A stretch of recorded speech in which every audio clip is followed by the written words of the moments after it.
Visu nedēļu ar pamatotām bažām tika gaidīts padomju uzvaras svētku svinības Rīgā, saspringtā situācija Ukrainā un iepriekš saņemtie spridzināšanas draudi policijai lika strādāt pastiprinātā režīmā. Gal galā Latvija 9. māju pārcieta samērā mierīgi un vienīgie pārkāpumi kā allaž bija pastiprinātā alkohola lietošana un pāris ar to saistīti kautiņi. Ukrainas notikumu kontekstā 9. māja svinības šogad tika gaidītas ar īpašām bažām. Tām nopietni gatavojās gan policija, gan arī Rīgas pašvaldība.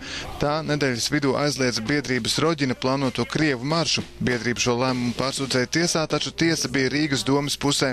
Tādējādi provokatoriem nācās samierināties vien ar piketu. Tas gan pulcēja ļoti mazu skaitu aktīvistu. Maz apmeklēts bija arī nacionalistiski noskaņotais 9. māja svinību pretinieku pikets, kas norisinājās laikā, kad Daugavas otrā malā svinības savus apgriezienus tikai sāka uzņemt. Svētki tika atklāti ar oficiālās delegācijas ziedu nolikšanu, kolonas priekšgalā vainagu nesa Nils Ušakovs. Pasākumu ar savu klātbūtni godināja arī Krievijas, Baltkrievijas un Ukrainas vēstnieki. Pēcāk pasākums turpinājās ierastajās tradīcijās. Visapkārt piemineklim bija nopērkami ziedi, tika dalītas Georga lentītes.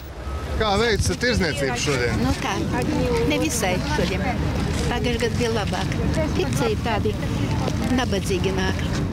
Krievijas karogs pasākumu vietā nevarēja manīt. Vienīgi prokrieviskais aktīvists Vladimirs Lindermans un viņa sabiedrotie pašā laukuma centrā stāvēja ar Ukrainas pašu pasludināto republiku karogiem. Policija pasākumu vietā bija lielā skaitā, īpaši ņemot vērā, ka bija saņemtas spridzināšanas draudi. Nekādus būtiskos pārkāpumus kārtības sargi gan nekonstatēja. No 64 protokoliem lielākā daļa tika sastādīta par atrašanos sabiedriskā vietā alkohola reibumā. Сегодня ж праздник, вы что? Ваше здоровье, с Днем Победы! Kopumā 9. mājas svinētāji pie uzvaras pieminekļa bija mazāk nekā citus gadus. Tas visticamāk izskaidrojams ar lietaino laiku.